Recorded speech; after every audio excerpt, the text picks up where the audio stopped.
everybody. Welcome to Unshackled Moms Alliance. I'm Lisa Johnson, and you may notice that our podcasting set looks a little bit different today. So I have Grace is here today, and she's going to talk a little bit about her story, but there's some sensitive things in there. And so she just would like to, she's going to be anonymous today. We're not going to see her face, or we're not, and you may notice her voice is a little different. But her story is so incredibly compelling. I know you're not gonna wanna miss it, so tune in. Good morning, Grace. How are you today? I'm doing very well. How are you doing? Perfect. I'm doing great. So before we get into the details of all your story, I just want to ask you something simple. So who were you as a little girl before the system got a hold of you? And then like what Mhm. did you love? What made you you? All the different pieces. Well, before I was at the age where purity culture really applies, I had a really happy childhood. I was always outside. I loved hanging out with my brothers, and we would just go play outside for hours and hours, just dig holes, ride bikes, play sports. I was definitely a tomboy for sure. And I love it. I really just enjoy being out in nature and just, going for walks or even just sitting outside. So most of my early childhood was spent outdoors, which was it's a pretty good way to have a young childhood for sure. Oh yeah, exactly. Exactly. A lot of listeners have heard the word or the acronym IBLP, but don't really know exactly what like that is from the inside. Like we've watched the Shiny Happy Faces show, we've seen the Duggars, we've seen all the different pieces, but we don't want we are looking for like a really great inside view. So what was the air like in your home, in your community, and your church?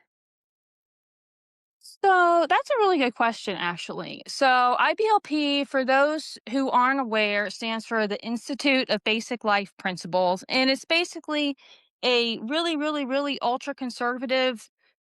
I don't know. I would call it. A lot of people do call it a cult. I almost call it a cross between a denomination and a cult because it is part of everything about your life, especially for girls. Once you get about 7 or 8 and you're getting closer to puberty age, that's what's really, really focused on in your home anymore. It's not so much about um, like growing up as child. It's more about making sure that you know the correct things to do as you grow up, if that makes sense. Um, it's very, very, very structured. It's there's not very much room for grace in this at all. Um, you're taught very, very, very early that as a woman in IBLP, your goal is to marry a man, usually that your parents choose for you, and to get pregnant on your honeymoon and have lots and lots and lots of babies. Oh gosh, yes. And I'm trying that's to think how many did the Duggars have? They have like 18, 19. I think they have 19. Yeah, yeah. Yeah, they were royalty growing up for sure. They And I think that that's the one everybody's kind of familiar with too. Yes. IBLP also kind of a subset of it is called the quiverful moment. If you or any of the listeners might have heard about that, which is basically where they go off of the Bible verse that states that your offspring should be like a quiver full of arrows. Um, so you are taught that birth control is of the devil and is not allowed for any reasons at all, actually, in IBLP, not even for medical reasons and stuff like that. So I wasn't from a large family. I was from a family of 4, which is a really, really small, um, IBLP family. But that is part of the reason that I believe the Diggers had so many kids is because this quiverful moment is part of that, and that's why a lot of IBLP families are really, really huge, is because they're taught not to use any birth control and to have as many children as you are possibly able to do. So then is the belief system like if you're medically unable to, or I mean, the doctor says, look, if you have another baby, you know, it could mean your life. That if you go, okay, well, I'm going to have you on birth control, is that like seen as not trusting God for your body? Like if God wants you to put another baby in there, you shouldn't prevent it, even if medically you shouldn't. Oh, it's seen as sinning. It's not just seen as, like, something that you shouldn't do, it's seen as a sin against God, for you to do those kind of things. Crazy. So, Tell me a yeah, little it is bit really about crazy. oh, go ahead, sorry. No, you're good. It is really crazy, and, that's also why, a lot of people don't really use doctors. I think I went to an actual, like, doctor maybe 3 or 4 times in my life. You usually are just given, like, essential oils and maybe some Vicks vapor rub or something if you have strep or something like that. You don't really go to the doctor in IBLP. I think also partly too, because I'm sure we'll get into some of the, nastier stuff about it that they don't really want doctors to know, who could report to CPS and in places like that too. So, IBLP people don't really use the doctors very much, and a lot of them have home births. They're taught that if a doctor tells you anything that goes against their belief system, that the doctor is in the wrong and you should not see that medical professional anymore. Wow, that is Yeah. pretty incredible. And is it seen as a sin to go to the doctor? I think that depends family to family because there are some that will use doctors more. For example, I do know a family who had a daughter who was type 1 diabetic. She was allowed to have insulin and stuff. I mean, you need that to survive. So Yeah, when you have yeah. type 1 diabetes. So she was allowed to go to the doctor for that. But things like and anything less than like a broken bone or an illness where you have like 105, 106-degree fever, you don't see a medical professional for anything other than a life-threatening thing. Wow. Yeah. Wow, that's pretty incredible. So I know, like, that seems pretty extreme to those, who are in, Christian churches today. They're like, "Well, our church doesn't believe that, or our church doesn't really preach that." But I have just really seen that filtering of, that belief system in so many churches. So can you talk a little bit about the umbrella this theory, where like God's the umbrella, then it comes the man, then it comes the women, then it comes the children? Like, because I think that that is really common in a lot of churches, whether they practice this or not. Yeah, the umbrella is probably one of the more well-known things from IBLP for sure. Um, I grew up seeing that every single day. We had a printout of that for our desks. Most IBLP families also homeschool, so we had those printed out on our desks. So it was pretty clear what our place was from the jump. Yeah. Yeah, so what it is for those, who don't know, so it has the umbrella that's supposed to be God's protection over your family, and then under the umbrella is the man of the house, and then under the man of the house is the woman, and then after under that is the children, and then correct me if I'm wrong, but if for some reason you go against what your husband tells you to do, no matter what it is, then, you are out from underneath the umbrella and, from underneath God's protection, is that right? Yes, that's completely true. I even know some people who actually were sexually assaulted on their wedding night because their husband was not ready and they were, and they didn't believe that they were able to say no, or else they would fall out from under that umbrella that you're speaking of. Yeah, yeah, I know that I have been yeah, I'm in several Christian moms groups, and I see that time and time again, that whole attitude of, "Well, if your husband wants you to do that, it doesn't matter," especially when it comes to sex. Like, eh there was a mom on there not too long ago that said, her husband would like to have sex at least 6 times a day, and she's like, I have other things to do, A, and B, I don't have any desire to do that." And it was amazing to me how many moms got on there and said, "It doesn't matter. What matters is what your husband wants. God has put your husband over you, and you don't really have a say on your body." See, and that's so sad to me too, because that drives people away from healthy Christian churches when people say things like that, because that's clearly rape. I think most people can understand that that's clearly rape. Even if you're married to somebody, if you do not want to engage in any kind of sexual interaction, that's your right as a human being, as a child of God. If you are a Christian, that should be your right. And The Bible does have some things to say about that too, which IBLP does not really like to acknowledge what the Bible says about uh, people who are rapists and stuff like that. They're very very particular in choosing. Also, not to go off on a different tangent, but this is related. So I'm a newer Christian, I feel like, outside of IBLP, and I am learning so much more than I ever learned growing up in a, I don't want to use quotations, Christian household, but you understand what I'm saying. A very, very, Yeah. very specific sect of Christianity that can be up for debate on if it really should be in there or not. Um, but yeah, like we were not taught very much of the Bible at all, except for the very specific verses about obedience and purity. That's really, really, really what's taught.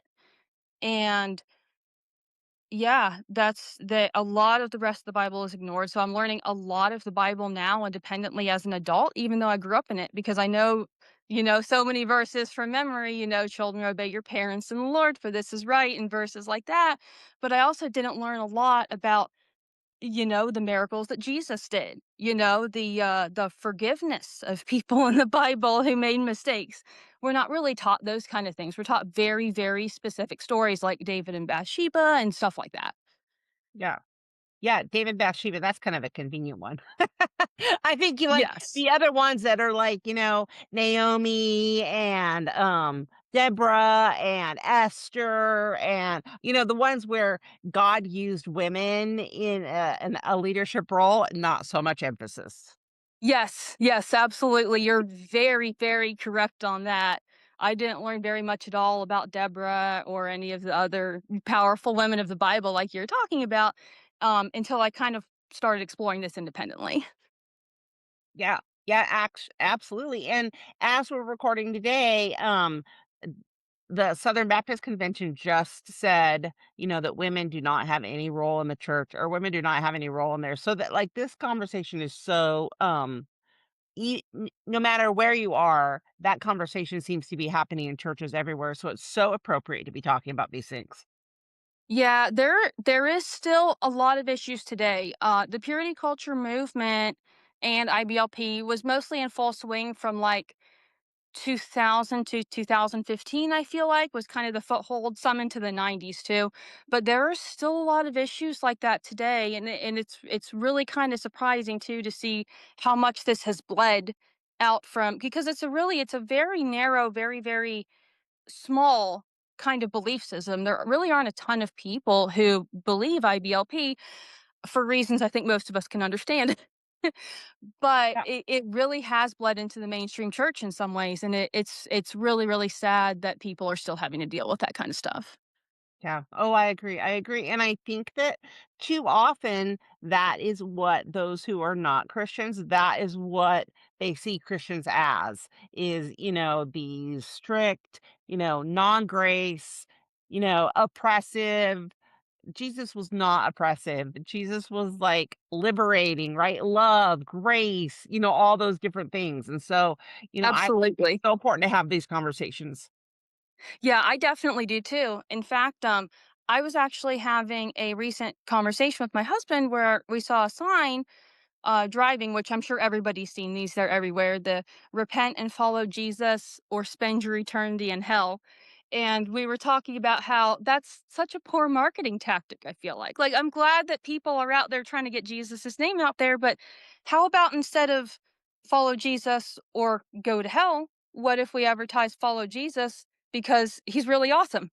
Yeah, Like, exactly. Jesus didn't threaten people to follow him, and I think it's really a shame that that's what people do, and especially IBLP, because that's what most of it is a lot of threats or indirect threats, like, "Oh, um, you you did this thing, well, that means you should go to hell if not for God's grace, but you need to repent, and you need to do XYZ and apologize to so and so, and go through all the steps that they have about repentance and that kind of stuff."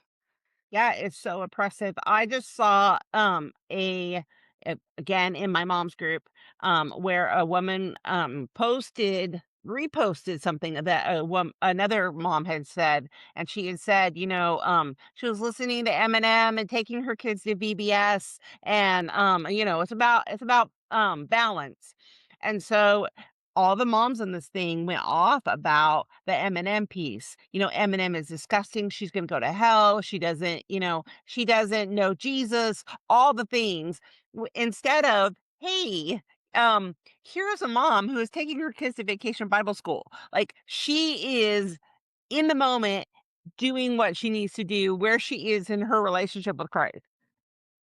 Exactly. People get so judgmental, and it's really, really sad that instead of like supporting each other and seeing the good in each other, people just focus on the negative, and that is definitely very prominent in IBLP. It's not a happy um like atmosphere at all. It's very, very, very somber, very, very, we are doing this, this, this, and this to end up in heaven because we believe that you have to follow these rules, and some things are unforgivable. Actually, in IBLP, the only unforgivable sin is sex before marriage.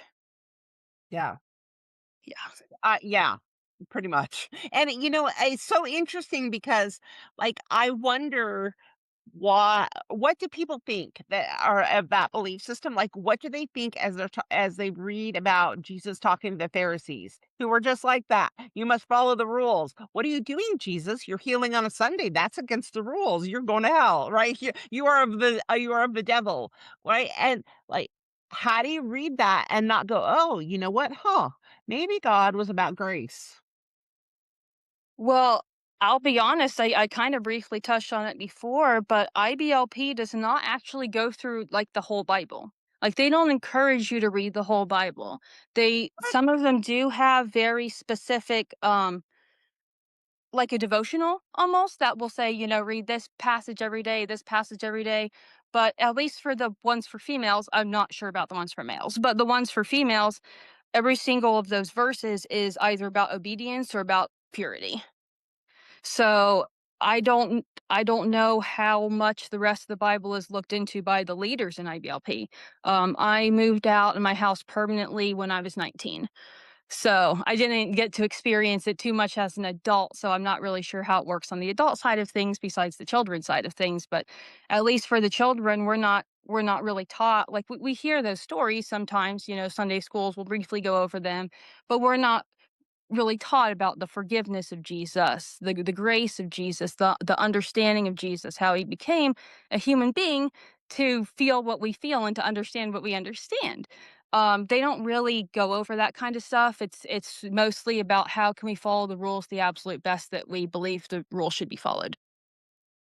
Wow. Wow.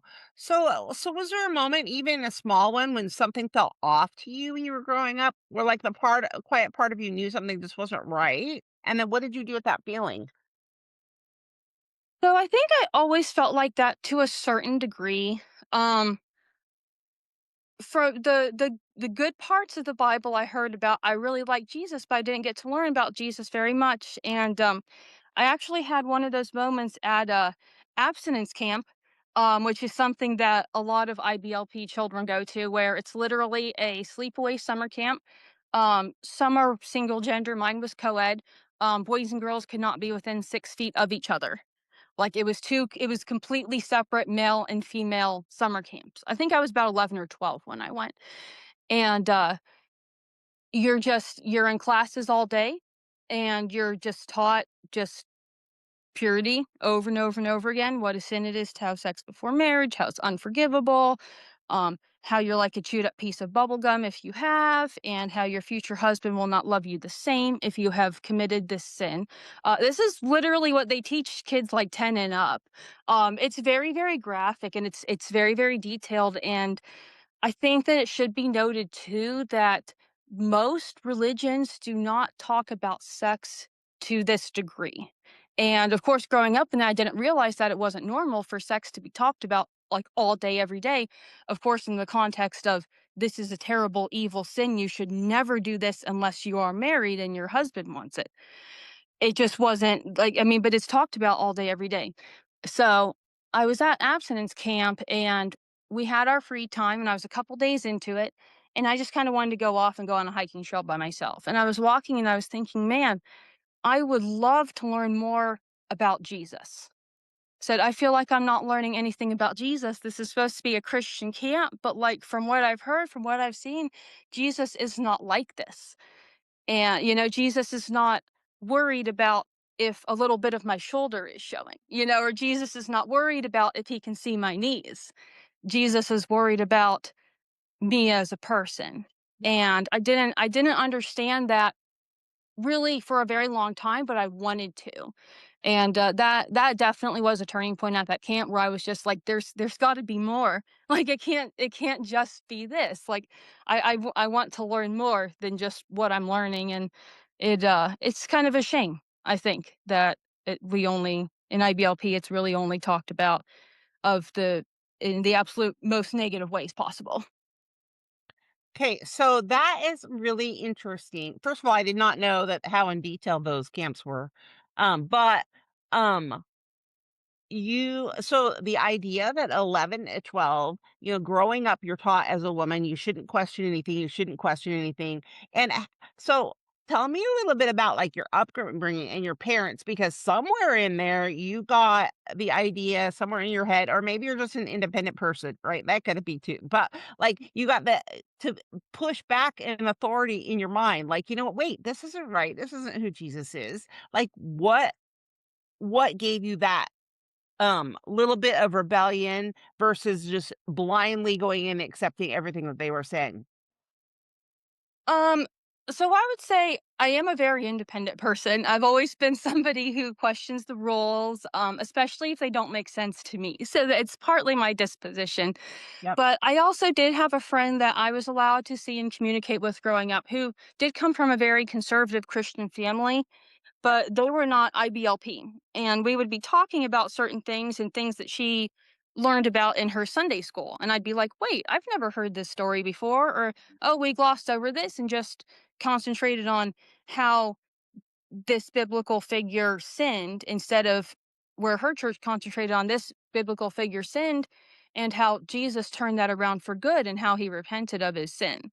We just learned about the sin itself and how terrible it was that that happened. So that also did kind of help open the door, I think, a little bit, was just having a friend where she had very, very different experiences because she grew up in a very different church and home setting as well. That is so interesting. Like, isn't it amazing how God put that in your way so that you would know some truth?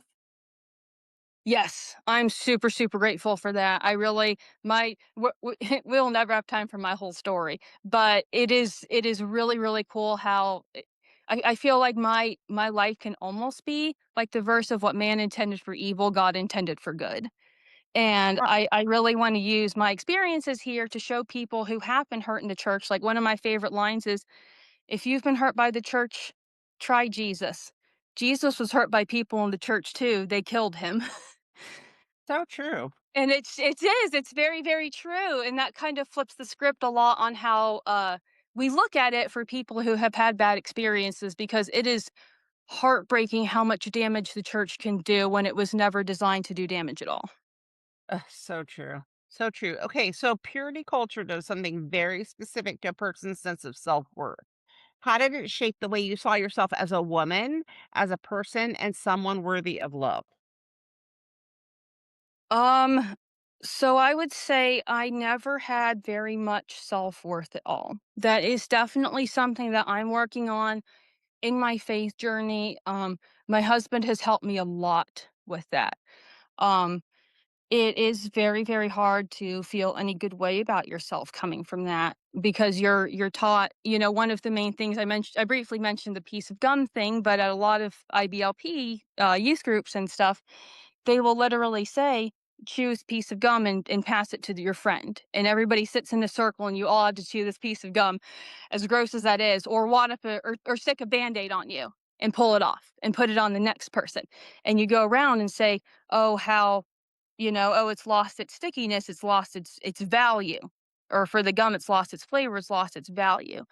So they and that is an analogy to a woman. It's not even just talking about sexual intercourse. It's literally having feelings for a male or a female, for anybody. Like, we are taught that our, like, crushes are inherently deeply sinful and something that we should repent from. Like, it's not even just about the physical acts, it's about the thoughts just as much too. So I think it really is kind of hard to pull yourself up from that. But I mean, I just try to look at it, especially like as a mother myself, it's like my child's self worth could never be measured by things that they have done or things that they have thought. My child has self worth from being a child of God, from being designed in His image, and from being a human being. It has its own inherent value and worth. So it definitely is kinda hard to get over that hurdle, but it helps to think about it from the different, like, if you flip the script again and kinda think about it from the different perspective, that helps too, that, like, nobody's worth should be determined by what they have done. You have inherent worth as a human being, and that is definitely something you need to learn coming out of IBLP, and it can be a very hard thing to learn too. Wow. So that is stunning. Like I just am I I have heard and I remember churches, Christian churches, whether they're part of the IBOP or not, talking about how they would go youth groups would take a stick of gum, and they would talk and they would say, "This is how great you are now as a virgin," or whatever, and then they chew it and then go, "You can never get that back." Or they crumple up paper and they try to straighten it up, like, "That paper will never be the same once you've had sex." So, like, I have heard those pieces, but the in-depth things that you're talking about, like, that is just heartbreaking for me that works with women and self-esteem, like, that decimates you. You're definitely not meant to be a free thinker or to have that you have value outside of your husband or your father, depending on if you're married or not. Wow. I just like, that is I mean, there are religions out there or whatever, but it just to me is so stunning the connection between the 2. Like how Christian churches have taken this on, um, normal, regular Christian churches and, have taken some of these traits on, and we just, even to this day, accept it as just normal. Yeah, absolutely. IBLP takes things to extreme, like an example from abstinence camp as well, which again was literally like 10 to 15-year-old girls, I want to say. And in our groups, one time they played that song, Can't Touch This, that Yep, rap song. yep. And every time, and a grown adult woman was leading this, and we were all supposed to stand up and dance. And every time it said, Can't touch this, we either grabbed our breasts or grabbed our buttocks or grabbed in between our legs, like, as a What? group with an adult woman leading this, and that's really how they are about this kind of stuff, and it some of that has really bled into the mainstream church, I think, because it's so extreme and, like, the shock and awe value of it too. Yeah. But it really does, when you're taught that everything is just about your body, I think that also does something to you too, that your worth is not in any part of, like, your intellectual value, your level of compassion, like, your worth is only about things your body has physically done or thoughts that your mind have has thought. Wow. So I think that's actually interesting. Not I mean, it's stunning those things, but I think it's interesting because doesn't it don't they teach that anything with a B is satanic? So it's interesting that they're playing Can't Touch This. Well, it's stuff like that is okay if it's Oh, used within the church. If the wow. church is what can maybe the deciding factor here, then a lot of things like that are different stories. I mean, I am probably gonna chew on that piece for a long time. Not the whole drumming piece, but the whole, that you have young women in a circle grabbing themselves as Can't Touch This is playing, and that emphasis on who you are is your body. Yes. Wow. I So a can't lot I'm glad CPS never came in there because I imagine that camp probably would have been shut down pretty quickly. Like, as an adult now, I'm like, "That is so wildly inappropriate for a grown woman to lead a group of children doing," but that's really how it is in that church and that culture. do you feel like it's still going on today? So my child is obviously not being raised IBLP at all. Um, I imagine it is still going on today because they're very, very secretive about stuff like that. Like we knew it was abstinence camp. It was called abstinence camp, but we told other people, like when we stopped at a restaurant, they asked what we were there for. I said, "Oh, church camp." Mm, So a lot of the details are kept very close to the chest because a lot of it is borderline or straight up sexually inappropriate. We all know what's happened with multiple Duggars now. Bill Gothard, even who founded IBLP, I know that he's been in trouble before for some sexual harassment charges, and it's definitely a main thing within this church too. yeah. Well, and Unfortunately, Bill Gothard was never married, nor did he have children. no, exactly. It's the irony. I'm not really sure why everyone was like, "Oh, we should trust everything he says when he has zero personal experience," but he was a compelling speaker, and compelling speakers can really cause a lot of good or a lot of damage. Yeah. Yeah. Yeah, I know. I went to a conference when I was in high school, and I sadly went home and burned all my records. Oh. Um, but I wasn't really totally deeply immersed in that. I mean, I didn't actually go to a church that was structured there, but I went to a Baptist church and they took everybody and we went to the Bill Gothard conference one time and I just was like, "Oh my gosh, I want to live for Jesus." So I did all kinds of stuff. So I'm grateful that I never went to their church camp. But I know that that infiltrated into my life. I definitely remember Bill Gothard in that way.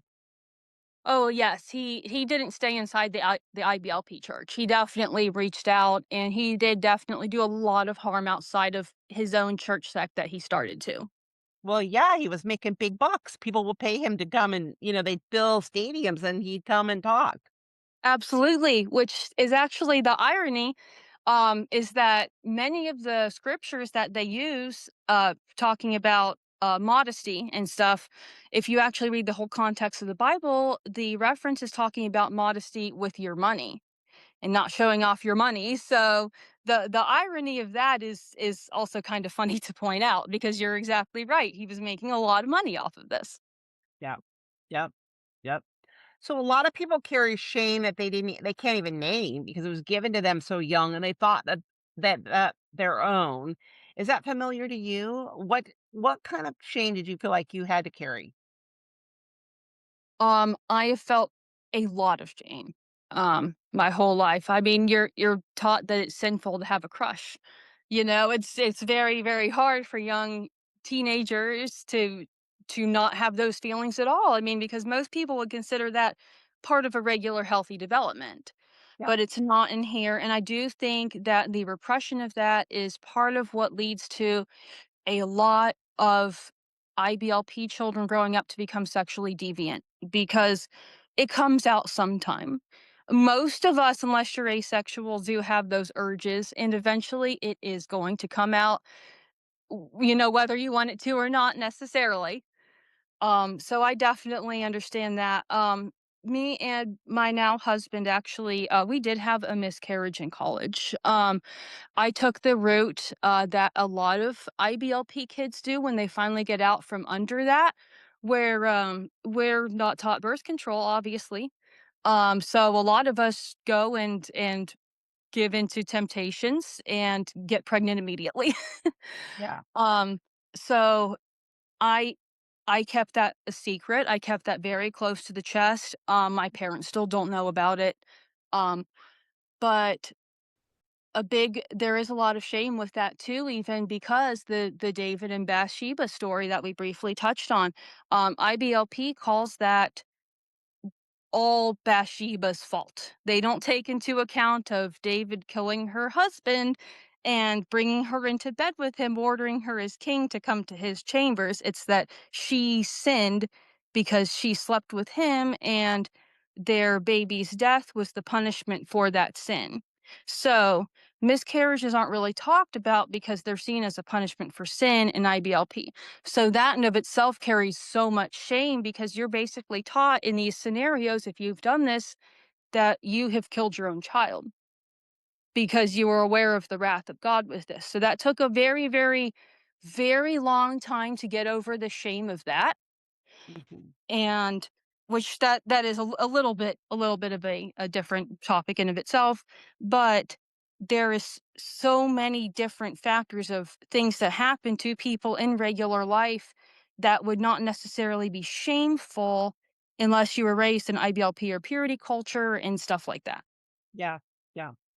Yeah. So I have heard that too. That that it was. I heard like it was Bathsheba's fault because she was bathing on the roof, so she was asking for it, right?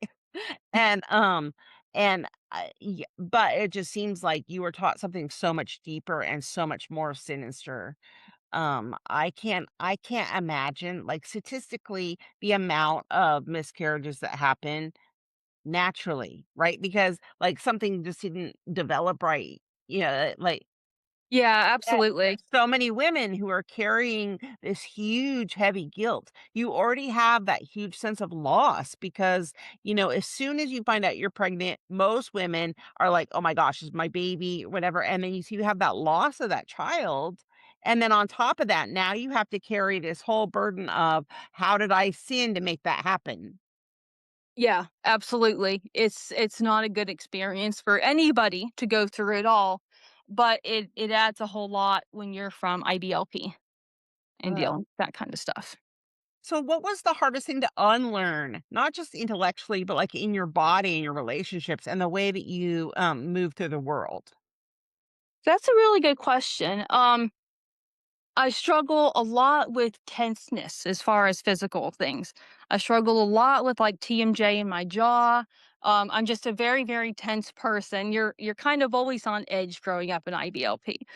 So you end up being very, very tense where it's very difficult even to relax sometimes. Um, how it's affected other things, like relationships and stuff like that, I feel like it doesn't really teach you very well how to have relationships with other people, especially outside of the church, because you're kind of taught that outsiders are like people you should be wary of, like they're bad people. And it was actually kind of an awakening when I did move away to go to college that I would go to the gas station or I would go to a convenience store. And of course you get people in a bad mood, but in general, people are friendly and kind to you and smile at you and treat you well. And so that was definitely a like, whoa, like I cut you kind of threw me for a loop, I guess you could say.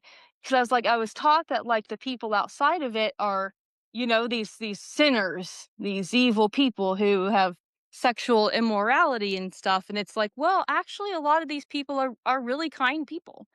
So I feel like getting over that hurdle in of itself is hard. A lot of IVLP kids are very, very, very shy. That's kind of the standard for them or what people think of them, and it's because you're growing up being taught that the world is sinful and evil, and people who don't believe what you believe are sinful and evil as well. Yeah, that is really true. So we learned on kind of a similar topic is we learned in another one of my podcasts that women who have been raised in purity culture, their pelvic floor is the same as someone who has been sexually assaulted. So, and one of the reasons is because they hear all their life, sex is bad, sex is bad, sex is bad, sex is bad, sex is bad. And then when they get married, it's like, oh, you're supposed to flip on the switch that sex is good.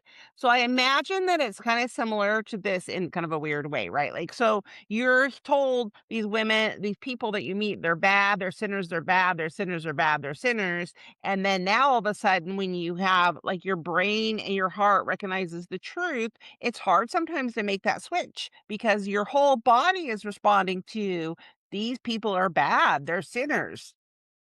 You're exactly right, and I'm still like very vigilant in public and stuff, just partly just that's how I was raised, that's how I was trained.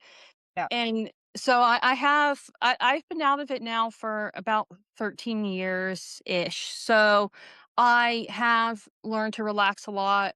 I will say I still, when I'm bending over to pick something up off the floor, I still put my hand on my chest because that's Yeah. always what you're taught. In IBLP, you're not allowed to wear shirts that come below your collarbone. But even with that, you're still supposed to place a hand on your shirt just in case it would gape a little bit and could cause a brother to sin. So I still instinctively do that, and you're right, the body keeps score, the body remembers, and I definitely believe, what you're saying, where the pelvic floor of somebody who has been sexually traumatized is the same as people who were in purity culture, IBLP. I had a lot of friends who really had struggles with that, like actually had like went to specialists, went to doctors and stuff because their body just did not want to be intimate with their spouse because the adults in this do expect that out of people. And I got married outside of the church, so I it wasn't my personal experience, but you are taught to go from that, where your first kiss is supposed to be at the altar when you get married. You're allowed to hold hands when you're engaged if the bride's father is present. So to go from being that to all the way in one day, I can't imagine how hard that is. Well, yeah, and because the opposite is true on the other side, right? Men are taught that, your wife's body is yours. Go for it. Do whatever you need to do, right? And so you have this coming together that is like a clashing. Yes, exactly. You're exactly right about that. And I'm glad that I was out of it before I was married for sure. That actually was part of the reason that I did leave the house actually. I did in college, begin having a relationship with a boy. In IBLP, you are not allowed to. The man has to ask your father's permission to date you, and it's not called dating; it's courting, and it's where the father supervises every single interaction at all. Yeah. Um, so I was out of it before that, and I did post a picture of me and my boyfriend, who is now my husband. Um, on my social media, and my one of my parents actually didn't talk to me for 3 months because of that. Wow. Yeah, and I was around 20 to 21 at this age too, so it's not like I was a child by anything, but in IBLP, they do also take the Bible verse that says, "Children, obey your parents in the Lord, for this is right." They don't believe that that refers to children as minors under 18. They just believe that refers to your offspring. So even as an adult, going against anything that your parent has said is still considered you're sinning and you're going against that Bible verse. Wow. So tell me a little bit. Okay, so what when you started dating your husband is very different, as you just explained, than the way you Yes. were raised. So talk to me about how did you go from this is, every part of you is responsible for every part of sinning in a man and the way that you're raised to okay, this is my boyfriend and he didn't ask permission and we're doing more than just holding hands. So I think what helped is that he was also kind of raised in purity culture himself. He was not raised IBLP, and he was not raised nearly as strictly as I was. Yeah. But he also, dates were supervised. He wasn't allowed to go out with girls, on his own and stuff. So he understood a lot of that, which really, really helped with that. And we just naturally clicked. And I don't there we did have our struggles for sure. I don't want to overshare information, but the first time that we were intimate, it was a wonderful experience, but I absolutely bawled my eyes out afterwards and asked myself, like, "Am I going to hell now? Am I going to hell?" And Yeah. he didn't know what to do, and it's funny now, we look back at it and laugh about it now, but, it really it really does affect you so deeply, and I'd been out of it for a couple of years at this point anyways, but they instill so much fear in you that it's hard to let go of all of that fear even when you have let go of a lot of the rules. And a big turning point too for me was when I realized that there's actually not any place that I have been able to find in the Bible where Jesus does say, "Do not have sex before marriage." Um, there is a lot of mention in the Bible about adultery, which I think that most people can agree that adultery is wrong, that cheating is wrong. But there's really not very much about simply having sex before marriage. Yeah. And that also kind of helped me get through the n I was never trying to sin. I always wanted to glorify God, but I was in a period of my life where I was really, really questioning things at that point because I saw people, at my college campus and stuff. I'm like, "She's walking around in a tank top, and God hasn't struck her down yet."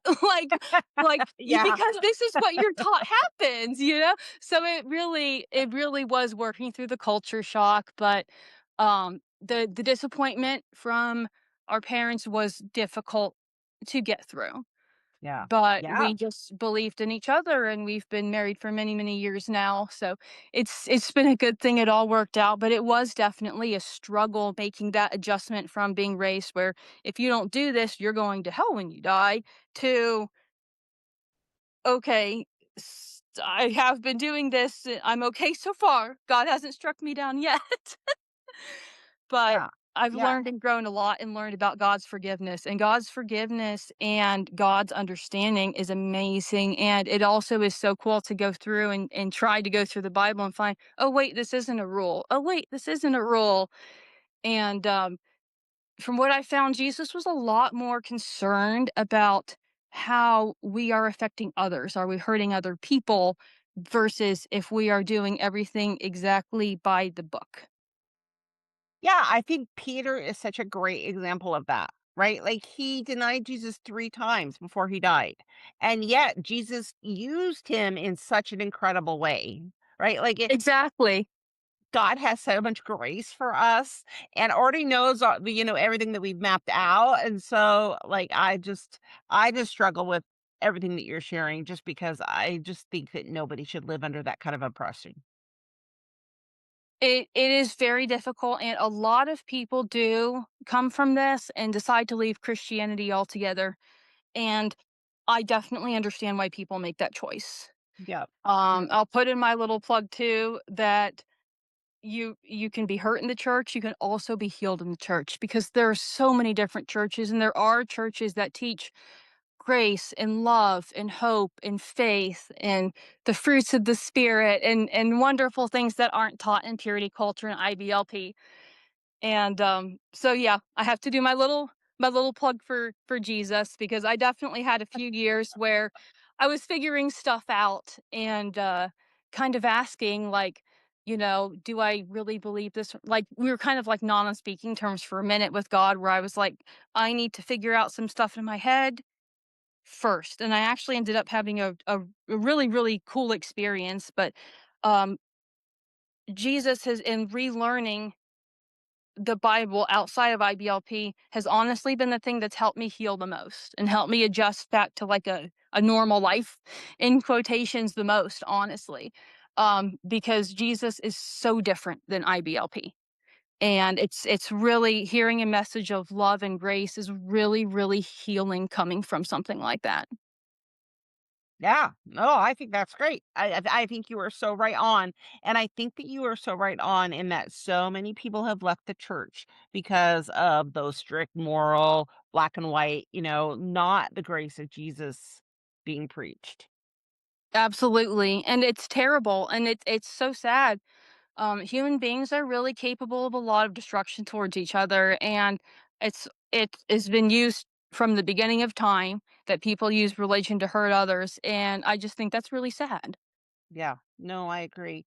I agree. So was there a specific moment or a conversation, a book or person or something that cracked the door open for you from where you are now versus where you grew up? So that was actually God. Um, I it was a random summer night. It was a couple of years after I lost my daughter. I had the miscarriage, and I dropped my friend off, and I was just driving. It was a dark, just peaceful night, and just out of the blue, it hit me. God knows exactly what it feels like to lose a child. And that profound feeling was like, wait a second. Okay, God understands my grief, because I almost felt for a while that I wasn't really deserving of grieving because my child was conceived outside of marriage. Yep. And having that hit me, and having that realization hit me that, like, y- God knows what this feels like. He knows how truly hard this is, and doesn't want us to sit and stop and suffer by ourselves. He wants to comfort us. He wants to help heal us and wants us to help get through the hard things in life. And I don't know if it was God speaking to me or the thought just randomly popped in my head, but that just really changed things for me. And I got some devotionals that were not IBLP, and kind of started learning that way. And it's it's been amazing to learn the depth of God's love. And it's so much deeper even than I love my children. And I can't even get a grasp on that, but sometimes just sitting and bathing in that helps when you're having a hard day, or, if I've been exposed to, sometimes it's hard to be back in the culture of that and stuff like that. And so when I'm exposed to stuff like that, sometimes it really just helps to sit and just think about God's love, or listen to worship music and stuff, because he really helped lead me through, which people would say this is blasphemy from IBLP, to say that God Yeah. could use something like this to turn that around for good. But that really was the big turning point in my life when I was like, "Hey, I can let go of this and embrace this instead." And just feeling like I could do that, like I finally felt like I could give myself permission to do that and just let this go and focus on something better. There is something better. Like, it's really incredible how much better life can be when you're not looking at things through that lens. Yep. Nope, I totally agree. Totally agree. Okay, so you're here with your face shadowed, your voice changed, protecting yourself from being recognized in your community, and I want to name that directly. What does that say about where we still are that a grown woman has to hide her face to tell her own story? Well, I a lot of that does go back to that verse I mentioned, how in IBLP, children are not seen as minors under 18. So, speaking against this or anything like that, like what I'm doing right now, would be considered a huge sin Yep. in my family and my community and stuff, when I've spent a lot of time praying about this too, so that I can say what's best for me to say. But it's it's really hard to get through that kind of stuff, and to be brave enough to stand up and say that, showing your face. Um, because also too, I've exposed a lot of stuff about the IBLP church that not a lot of people really understand. I think a lot of people would pass out hearing about, like, the abstinence camps and stuff like Yeah. that. And I think it really just kind of shows too that IBLP is a scary place. Like, it's not a loving place. It's not, you're not going around feeding people with sticks and stuff like that, but there is a lot of corporal punishment involved in it, and not just that, but a lot of shame. Um I The parents would even call each other sometimes, because you're supposed to keep each other accountable. It's a very involved network, and parents will call each other and talk about, like, the sins their child had that day and stuff like that. So you have no anonymity, you have no privacy in it too. It's very, very open within each other, but then very, very closed from the world, if that makes sense. Yeah. Yeah. Yeah, and I think it also shows that I there are a lot of churches in our country and around the world too that are coming around. They're expressing more grace versus, rules. But it just also shows that we have a really long way to go still. We do. We definitely do. Because, like you're saying, this has bled into the modern churches as well, in some pretty major ways, too. Um, One thing that has also helped too was, most of us are familiar with Joshua Harris's "I Kiss Dating Goodbye." Yep. For those who aren't aware, he has turned against what he has said. He disagrees with what he taught now, and he actually made a documentary where he goes and he talks to some other people, like Elizabeth Esther, who have fought the purity culture movement, and he ends it with a deep apology saying how he believed at the time that this was right, but he's seen now how many people this has hurt and how wrong this was. And so it is really cool to see there are some people, which I do believe now, I believe he has since left the mainstream church, if I do believe. But there are a lot of people like that in of the church who are starting to stand up and say, you can support abstinence. 100%. There's nothing wrong with choosing abstinence. It can protect your heart. It can protect you from STDs. Like, if that's the choice for your life that you make for yourself, that can be a wonderful choice. And there's nothing wrong with that. But of the actual purity culture movement that did stuff like the chewed gum, or, let a whole bunch of very young children groping themselves to the "Can't Touch This" song, you know, there are people who are starting to stand up and say this was wrong. We can even agree with the message behind this, and agree also at the same time that a lot of wrongdoing was done, especially to young girls, to some young boys too, but especially to young girls. So it's really sad to see how prevalent it still is in the church, but it's also really nice to see that hope of people standing up and saying, "I was wrong," and taking accountability from that. And it really is a hopeful feeling for sure for the future of the church.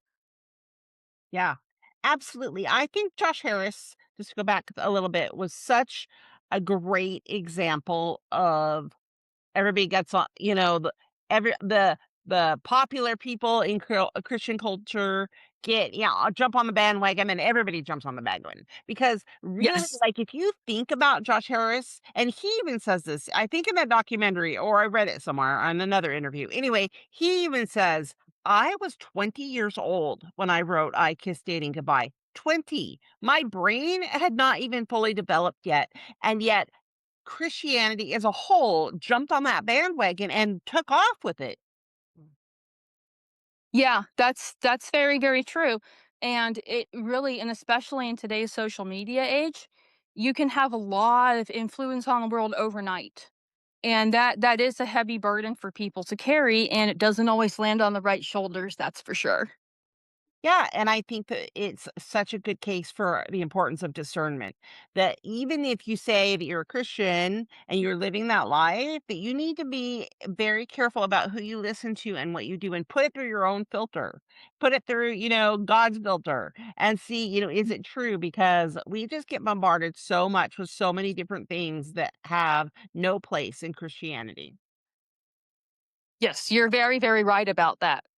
Christianity is like any other social circle where people get, the popular ones and stuff like that, that it can be hard to go against the grain, but you're very, very right that especially as an adult, you need to have the ability going into things and thinking, okay, does this align with the nature of Jesus as I know, or does it not align with the nature of the Jesus that I know?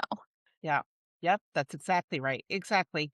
So if someone's listening right now who's still inside the world, still breathing that air, still believing that they were told what they were about, who they are, what would you want them to know?